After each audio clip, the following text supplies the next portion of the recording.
Good morning students. Technical ज्ञान Ganga YouTube channel में आपका स्वागत है।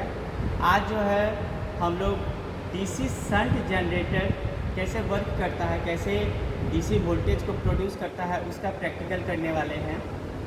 और सबसे पहले हम लोग इसके थ्योरी को समझते हैं कि आखिर डीसी शंट जनरेटर होता क्या है।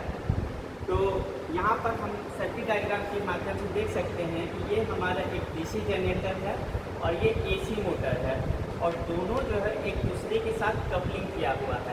यानी कि जैसे ही ये एसी मोटर में सप्लाई जाएगा, एसी मोटर चलेगा, तो ये इसके साथ कपलिंग होने के कारण ये डीसी जनरेटर भी चलने लगेगा और वो क्या करेगा, डीसी करंट, डीसी वोल्टेज को जनरेट करके आउटपुट में हमको देगा। मतलब यहाँ पर जो एसी मोटर है वो डीसी को यांत्रिक बल देने के लिए काम कर रहा है, यांत्रिक यानी कि उसको घुमाने का काम कर रहा है।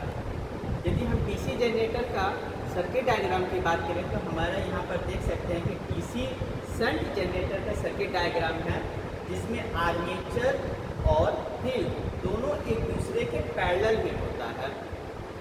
डीसी शंट जनरेटर में आर्मेचर और फील्ड दोनों एक दूसरे के पैरेलल में होता है। फील्ड को हम लोग शंट फील्ड वाइंडिंग भी कहते हैं। शंट फील्ड वाइंडिंग होता कैसा है, तो शंट फील्ड वाइंडिंग जो हम लोग बनाते हैं वो पतला तार होता है और बहुत अधिक टर्न होता है। किसी भी मोटर या जनरेटर में यदि आपकी शंट फील्ड वाइंडिंग की बात आती है तो वहाँ पर आपको पतले तार और अधिक टर्न की बात करनी है, और यदि सीरीज वाइंडिंग की बात आती है तो मोटे तार और अधिक टर्न की बात करनी है। जब हम इसे सप्लाई देंगे तो इसके आउटपुट को कैसे मेज़र करना है। हमारा ज़्यादा फ्लक्स कटेगा तो आउटपुट ज़्यादा वोल्टेज प्रोड्यूस करेगा, कम फ्लक्स को कट करेगा तो कम आउटपुट वोल्टेज प्रोड्यूस करेगा। तो उसे हम लोग प्रैक्टिकली भी करके आप लोगों को दिखाएंगे। हम लोग डीसी शंट जनरेटर के पैनल के पास आए हुए हैं। आप लोग को हर एक पार्ट्स को समझाएंगे कि इसका क्या काम होता है। जैसा कि हम लोग सर्किट डायग्राम में बनाए थे, ये हमारा एसी मोटर है और ये हमारा डीसी शंट जनरेटर है, और दोनों एक दूसरे से कपलिंग किया हुआ है।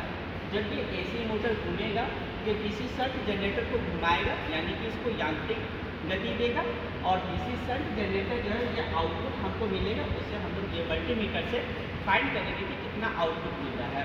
जिस पैनल की बात करें तो इस पैनल में ये जो हमारा है ये स्टार्टर है, डियोल स्टार्टर, जिसको हम लोग डायरेक्ट ऑनलाइन स्टार्टर कहते हैं।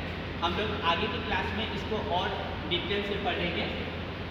ये हमारा जो है वो रियोस्टेट है, जो एसी मोटर की गति को कम ज़्यादा करेगा, यानी कि कम स्पीड से घूमेगा तो कम आउटपुट वोल्टेज देगा, ज़्यादा स्पीड से घूमेगा तो ज़्यादा आउटपुट वोल्टेज देगा, यानी कि इससे हम लोग इसको कंट्रोल करेंगे। ये हमारा 3 फेज का एमसीबी है, 3 पोल का, और इसी करंट कितना वोल्टेज और कितना करंट लेगा उसको मेजर करने के लिए वोल्टमीटर और एमीटर है। और डीसी हमारा डीसी शंट जनरेटर जो है कितना वोल्टेज और कितना करंट आउटपुट करेगा उसको मेजर करने के लिए ये हमारा लगा हुआ है। और डिटेल से करें तो यहाँ पर जो है हमारा सर्किट डायग्राम, इस पूरे पैनल का सर्किट डायग्राम बना हुआ है। यहाँ पर हम देख सकते हैं ये जो A1 A2 है डीसी शंट जनरेटर का आर्मेचर वाइंडिंग का 2 टर्मिनल है, और F1 F2 जो है वो शंट वाइंडिंग का दोनों का टर्मिनल है। RYB 3 फेज, ये मोटर के लिए 3 फेज लाइन जो है इसका टर्मिनल है। अब जब हम इसे सप्लाई करेंगे और इसको ऑन पोजीशन में दिखाएंगे तो हमारा ये कितना आउटपुट देता है।